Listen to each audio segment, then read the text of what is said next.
Yep, Max work.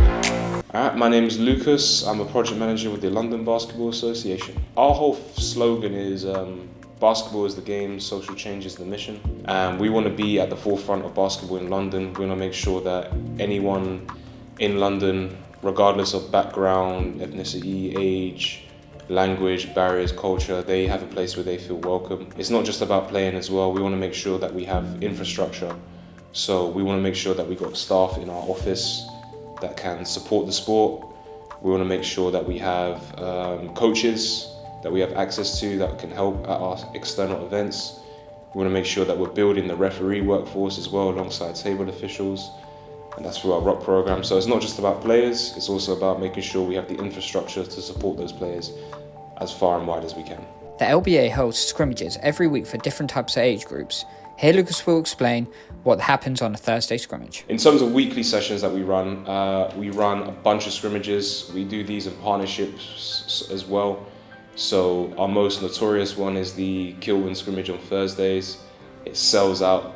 For the past few weeks, it's been selling out in 2-5 minutes. The demand is wild, and that's great. It's just 2 hours of free basketball, so you get a bunch of young people that are just really interested in the sport, competing with each other. Due to the scrimmages being first come, first serve when it comes to tickets, you get regulars and new people every week. We're going to listen to one of the regulars that come every week and see how he interacts with the group. Oh! Don't bite. Rip through. Shoot that! Woo! We like to see, man. 3-0! 3-0! One of the best things about these weekly scrimmages is that it's completely free of charge and it costs nothing to turn up every single week. We talked to Lucas about the importance of having free events every single week for young people to attend and how that impacts them and why the LBA do it. It is something we're trying to change, but we also understand the importance of accessibility. Basketball courts are very expensive. You try and hire a court anywhere in London right now, if you're getting it for £50 an hour for a half court, that's a great deal apparently, but I know I can't afford that every week. I know a lot of the people that we work with can't afford that every week either. We have a great team. Ali, he's our grants fundraising officer. I think that's the way you pronounce it. But he writes all the grants that get us the funding, whether it's through National Lottery, London Sport, Sport England, Movement Fund, Go London as well. But honestly, the reason why we want to keep it free where we can is just for accessibility, because I think it's a big barrier cost for leisure time. People can't afford to give up £100 or £50 a week to just play basketball. They're like, no, you're not playing basketball, man. You got school, you go to school, you come home, that's it.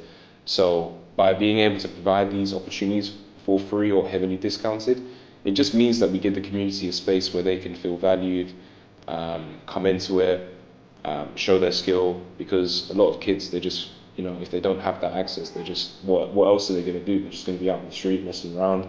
The LBA also hosts scrimmages for people aged 18 and over every Sunday for people living in a gang-related area.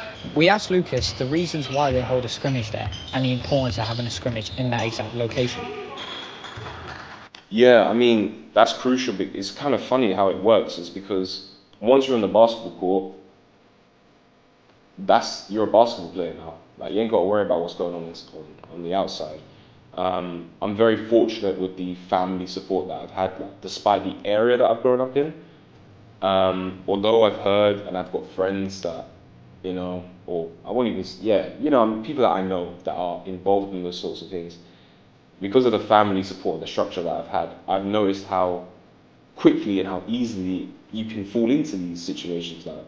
I saw a stat posted by, I think it was Greenhouse, where they said one out of every 5 children that live in an area of poverty or low deprivation feel that their life will never amount to anything. That is a depressing stat to hear. That is miserable, and it's a shame that we're still battling these instances. Despite that feeling, the LBA want to help and provide a safe space for people who want to get away from their problems and socialise and be happy through sport. Lucas will explain how basketball can help fulfil that feeling and do it through sport. By having these basketball sessions and providing a free area where people can come together, it just gives time to let people move from that. What happens inside these 4 lines in the court, that's all that matters right now. And it allows people to interact with each other. Maybe these guys aren't so bad, And you know, I think we operate around like Ladbroke Grove, Kilburn. I don't know if you've seen in the news. There's been a couple shootings, like young people like under 23 getting shot. Why? It's terrible. But I think just with the coaches that we have, and they see people that look like them. Even though I've never been involved with it, thank God, they see people that look like them, that understand the circumstances that they're a part of. So it just gives us a chance for us to pull them away from it, because if we give them sport and basketball, it's like, are you going to come out and chill with us today? It's like, no, there's a session on Sunday, I'm going to go there instead. And then, you know, you just find people that you vibe with in that environment instead. So yeah, it's a real unfortunate reality. There's a lot of kids that just feel like their life is worth nothing, but I hope that through institutions like ourselves, we can help support that, because it's a mess. Just like in any sport, violence can happen at any time, but the LBA make a big point about being safe at any of their events. Lucas also explains how sport can be a safe space for violence and take people away from doing so. Safety, especially when you're working with young people, like safety is so important to me, because it goes beyond basketball as well. Because we've had instances where a kid will come here, they don't even like basketball. But just being in that environment, it takes them away from something that they might be dealing with at home. And that could be anything, use your imagination. But that kid that comes and plays basketball with us, I need to make sure that for the 2 hours that they're with us, 3 hours, whatever it is, they are safe. I need to make sure that the staff that are there, they are top tier. I don't need Michael Jordan to be there. I just need the safest person to be there, because you know, all it takes is one person to push someone, they get into a fight, and then maybe something happens outside. I just don't want there to even be a sense of a chance that it could happen. You've also got to make sure you can still keep them in, because I'd rather have them learn and be safe and actually go, oh, I can let my guard down around here. I can trust these people. The LBA and the American School of London work hand in hand to host basketball tournaments for boys and girls of different age groups. Here, Lucas talks about the importance of building up the women's game in basketball and how sport keeps children in school. Girls basketball to me is something that I'm really trying to push where I can. It's a big challenge because of the cultural differences, how we as society frame how girls should behave or how boys should behave. It's not going to change overnight. So the one thing that you can do at the start is just providing access. I think that's like number one. You actually have to make, just so you know, we do have this space for you. It's open. And then, you know, once you start from a younger age as well, you can start building it up. So really trying to push for more women in areas of like leadership. And next we're going to be talking to Coach Joe, who is here coaching boys and girls, and he will tell you his experience with the LBA. My name is Coach Joe. My role at the LBA is I'm here at the Young Hoopers. I do some scrimmages here and there in collaboration with the LBA and Performance Cure. We also from time to time do collaboration events with Junior Athlete Group as well. In my experiences, so I'm 27 years old now. I believe my first time coaching with the LBA was maybe when I was 17. And so yes, probably been about 10 years since I first started working with the LBA, and they just they give you the freedom to just be you and just allow you to be you. Tony does a great job of allowing you to develop while giving you pointers here and there. He's not necessarily holding your hand along the way, but just like little nudges in the right direction is something that I'm really grateful for, which is what Tony has done for me and off the back end of the LBA. I'll say they're great for opportunities as well, man. Like anytime a youngster's coming in and they want to get involved in basketball professionally, it's quite hard to find a way in. But the LBA have a bunch of opportunities where if that is you and you're looking to get your foot in the door somehow, they have this for you, they have that. The list goes on, really. As Coach Joe said, he has been at the LBA for many years, but let's speak to a volunteer who has only been at the LBA for a little amount of time, talking about his experience.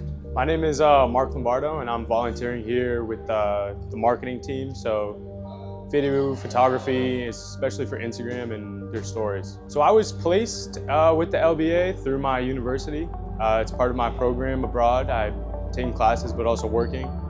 So I definitely wanted to do something with sports, especially focusing on the marketing side, and the LBA was where I ended up.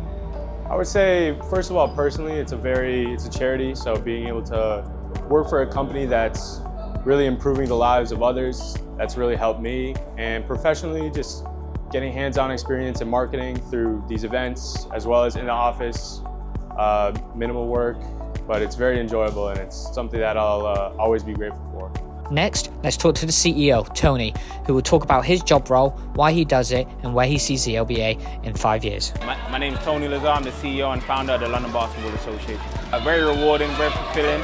Been doing it for like 24 years now, just generally speaking in basketball in London, and just really love doing it. You know, it helped me in my life and I help other people through it. Well, at 5 years' time, I would say, you know, we're just gonna become more and more important in London in terms of basketball, in terms of helping young people in particular, hopefully laying foundations within the sport that can help even broader than London.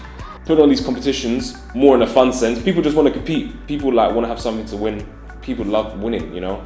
And I think it teaches kids discipline, because the amount of times I'll go up to a school teacher or a coach and I'll go to them, oh, where's this player? He's like, he's in detention. He didn't show up to training. And then I'll go and speak to them when I meet them at another game, like, why'd you miss the last game? Oh man, I got detention. I was like, you gonna get another? Nah, I can't miss another game. So having these competitions for kids that maybe don't feel as fulfilled in education, it keeps them in education, because now they're going, if I don't show up to my lesson, if I don't behave, I have to miss out on the LBA mid-season cup, or I have to miss out on the LBA finals. And you don't want to be that kid who is maybe one of the best players on the court, and then you lose because you weren't there. The LBA really appreciate their relationship with the American School of London and their partnership that they have. And just like their events, they want to have diversity. Lucas talks about the importance of diversity and where he sees the LBA in 10 years. Yeah, that's why we love running these competitions, man. And ASL's been a great partner. John Farmer, he's such a great guy, because he's got so much experience and he's really trusted me to run these events at his house.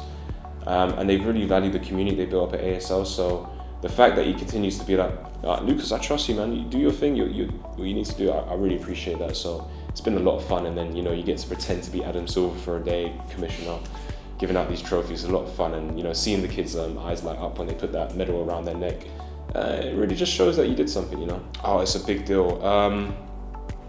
I could go on for ages. I'll try and keep it short, but like, as you know, or are aware, like ethnic minority groups, they often struggle to access opportunities that aren't as prevalent to their communities, which is a real shame.